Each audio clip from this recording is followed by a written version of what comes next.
एक सुनसान रात थी। राइस्टर और ज्ञान भाई मूवी देखकर बाइक से घर जा रहे थे। तभी अचानक तेज बारिश होने लगती है। ज्ञान भाई घबरा कर बोला, अरे राइस्टर, कुछ दिख ही नहीं रहा भाई। तभी सामने से एक ट्रक सीधा उनकी तरफ आता है। ज्ञान डर के बाइक को मोड़ता है और दोनों एक पुरानी हवेली के गेट के अंदर घुस जाते हैं। राइस्टर ने सांस लेते हुए कहा, भाई बाल बाल बचे, बारिश बहुत तेज है, चल थोड़ी देर यहीं रुकते हैं। फिर दोनों हवेली के अंदर जाते हैं, लेकिन अंदर एक अजीब सा सन्नाटा था। राइस्टर ने इधर उधर देखा और बोला, भाई मुझे जोर से लगी है, तू रुक, मैं अभी आया। फिर वह हल्का होने जाने लगता है, लेकिन जैसे ही थोड़ा आगे बढ़ा वह तुरंत रुक गया, क्योंकि कहीं से बहुत हल्की सी रोने की आवाज सुनाई दे रही थी। उसे अब डर लग रहा था, लेकिन वह फिर भी धीरे धीरे उस आवाज की तरफ बढ़ता गया। चलते चलते वह एक पुराने कमरे के सामने जा खड़ा हुआ और जो अंदर देखा उसका होश उड़ गया। बारिश रुक चुकी थी। ज्ञान भाई चिल्लाए, ओए राइस्टर, बारिश रुक गई है, चल निकलते हैं। फिर दोनों घर की तरफ निकल पड़े, लेकिन ज्ञान को कुछ अजीब लगा, पर अंधेरी रात में उसने ज्यादा सोचा नहीं।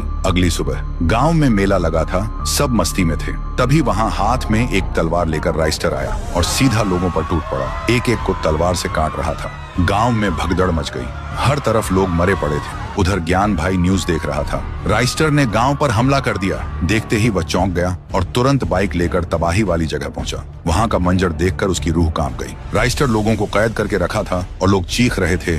ज्ञान बोला, ओ ये राइस्टर पागल हो गया है क्या? ये सब क्या कर रहा है? तभी वह राइस्टर अपने असली रूप में आता है, एक काला राइस्टर, और कहता है, तेरा दोस्त अब खत्म हो चुका है, अब इस दुनिया पर शैडो रेल्म का राज होगा, और हंसने लगता है। ज्ञान समझ गया ये उसका दोस्त नहीं, कल रात हवेली में कुछ तो हुआ था जो उसे पता नहीं था। फिर ज्ञान ने बाइक उठाई और सीधा हवेली की तरफ निकल पड़ा। हवेली पहुंचते ही वह सीधा उसी कमरे में गया। वहां उसने देखा आईने के अंदर असली राइस्टर तड़प रहा था। ज्ञान बोला, भाई तू यहाँ कैसे फंस गया? राइस्टर रोते हुए बोला, कल रात जब मैं हल्का होने जा रहा था, कहीं से मुझे किसी के रोने की आवाज आई। मैं उस आवाज के पीछे चलता गया और तभी एक कमरे में देखा आईने के अंदर एक इंसान कैद था, जो मेरे जैसा ही दिख रहा था, मगर पूरा काला। वह मुझे बोल रहा था, मुझे बचाओ, मैं बाहर नहीं आ पा रहा। मैं पहले ही डरा हुआ था, ऊपर से मुझे जोर से भी लगी थी। हड़बड़ी में मैंने आईने की तरफ हाथ बढ़ाया और उसी पल अंदर वाला काला राइस्टर बाहर आ गया और मैं आईने के अंदर चला गया। फिर काला राइस्टर मेरा रूप लेकर तेरे पास गया था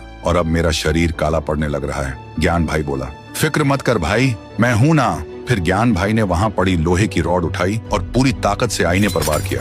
आईना टूट गया। गांव में काला राइस्टर चीखते हुए धुएं में गायब हो गया और हवेली में असली राइस्टर आईने से बाहर आ गया। वह हांफते हुए बोला, थैंक यू भाई, अगर तू वक्त पर ना आता मैं हमेशा के लिए उसमें कैद रह जाता। ज्ञान भाई मुस्कुराते हुए बोला, दोस्ती में थैंक यू नहीं बोलते भाई, चल घर चलते हैं, मुझे भूख लगी है। और इस तरह ज्ञान की होशियारी ने गांव और राइस्टर दोनों को बचा लिया।